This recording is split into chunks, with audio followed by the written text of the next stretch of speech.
Hello friends, I will discussed about tuberculosis. सबसे पहले हम देखेंगे introduction. It is a communicable chronic granulomatous disease caused by mycobacterium tuberculosis bacteria. It usually involve the lung 85% but may affect other organs like lymph node, bone and joint, genitourinary tract, meninges and skin. ये क्या है? Communicable disease है जो कि caused होता है Mycobacterium tuberculosis bacteria के कारण, और ये यूजुअली इन्वॉल्व करता है 85% लंग्स को, और ये अदर ऑर्गन्स को भी अफेक्ट करता है जैसे कि lymph node, bone and joint, genitourinary tract, meninges and skin. ठीक है, अब हम देखेंगे डेफिनेशन।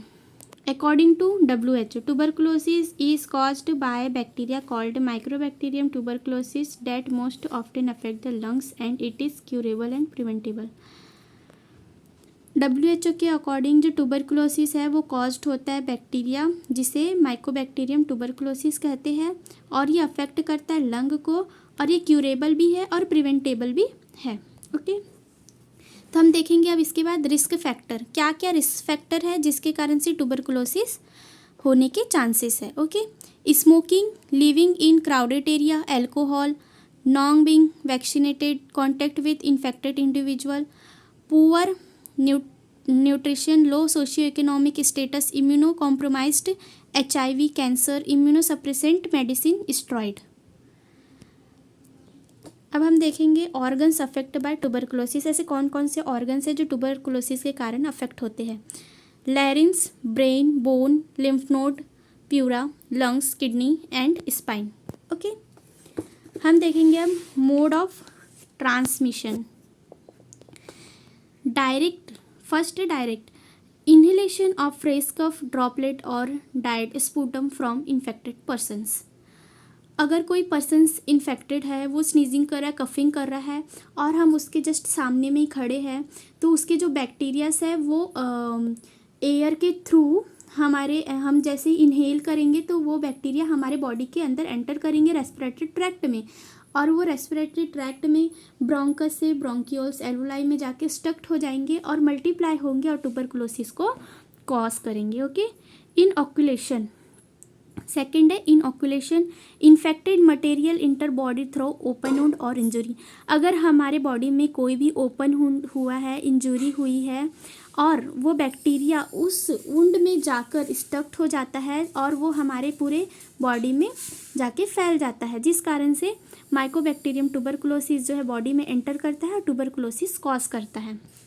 टाइप ऑफ ट्यूबरकुलोसिस, तो सबसे पहले हम देखेंगे primary tuberculosis. The infection in an individual who has not been exposed previously to the bacteria. It occur in people without specific immunity to mycobacterium. It is common in children and young adult. जो primary tuberculosis है वो ऐसे अगर कोई individual first time exposed हो रहा है infection से, उसको हम बोलेंगे प्राइमरी ट्यूबरकुलोसिस। जब उनके बॉडी में ट्यूबरकुलोसिस के लिए कोई स्पेसिफिक इम्यूनिटी नहीं बन जाती, उसके पहले अगर कोई माइकोबैक्टीरियम ट्यूबरकुलोसिस उनके बॉडी में इंटर करता है फर्स्ट टाइम, तो उसको हम बोलेंगे प्राइमरी ट्यूबरकुलोसिस, और ये कॉमन है चिल्ड्रन में और यंग एडल्ट में। ओके, हम देखेंगे पैथोलॉजिकल चेंजेस। जो प्राइमरी ट्यूबरकुलोसिस है उसके पैथोलॉजिकल चेंजेस में हम क्या क्या देखेंगे?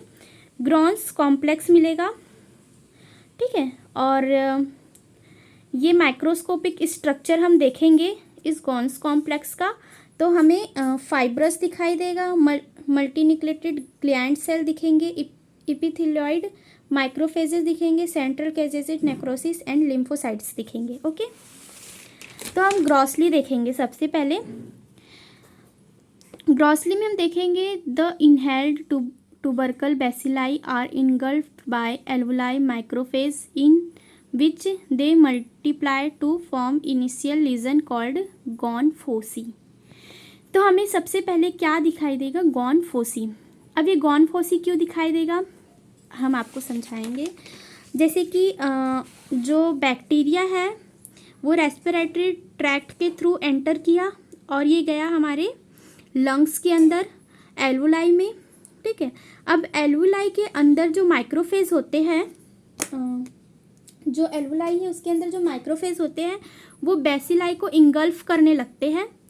जैसे कि यहाँ जो एल्वुलाई है उसके अंदर बेसिलाई गए और ये माइक्रोफेजेस जो है वो इसको इंगल्फ करने लगे। ये जो बेसिलाई है इनको इंगल्फ करने लगे, ठीक है। तो इसी को हम क्या बोलेंगे, गॉन्स फोसी।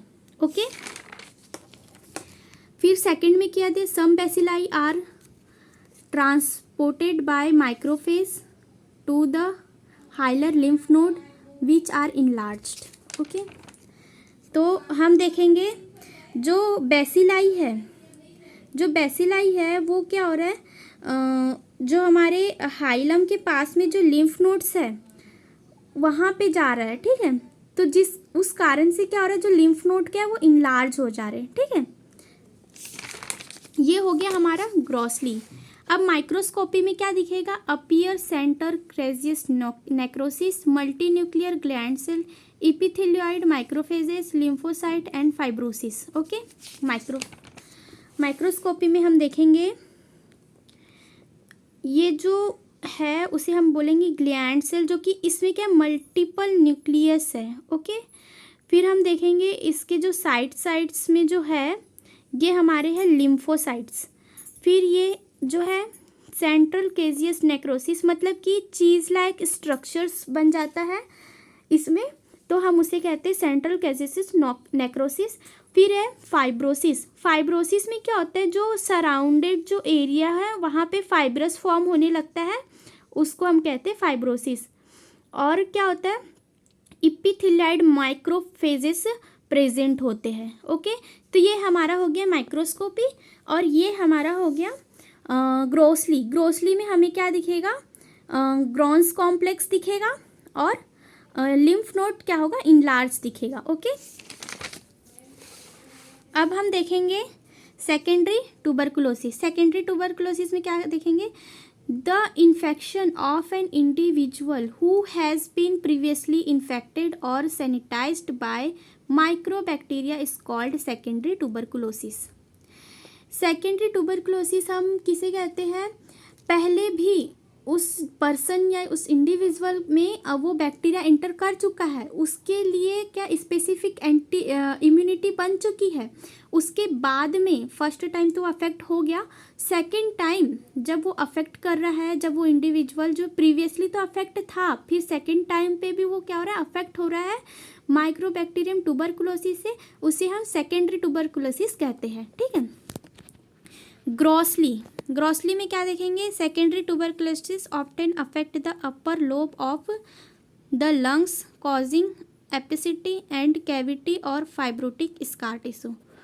जो सेकेंडरी ट्यूबरकुलोसिस है वो अफेक्ट करता है अपर लोब को, क्योंकि अपर लोब जो होते हैं उसमें ऑक्सीजन उतना नहीं होता, तो वहाँ पे जो माइक्रोबैक्टीरियम जो ट्यूबरकुलोसिस है वो जल्दी ग्रोथ करते हैं, ठीक है। और क्या फॉर्म करता है, वो ओपेसिटी फॉर्म करता है और वहाँ पे एक कैविटी बन जाती है, होल लाइक या फिर एक लीजन्स जैसा कैविटी बन जाता है और वहाँ पे स्कार टिश्यू बनने लगते हैं। ओके। अब माइक्रोस्कोपी में हम देखेंगे centre core of necrotic lipid rich material surrounded by foamy macrophage and epithelioid macrophages and lymphocytes.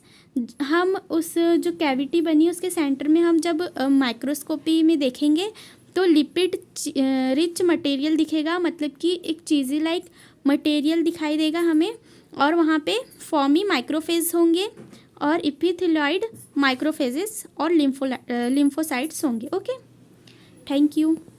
आपको अगर ये वीडियो पसंद आया है तो लाइक, कमेंट और शेयर करें और सब्सक्राइब करें।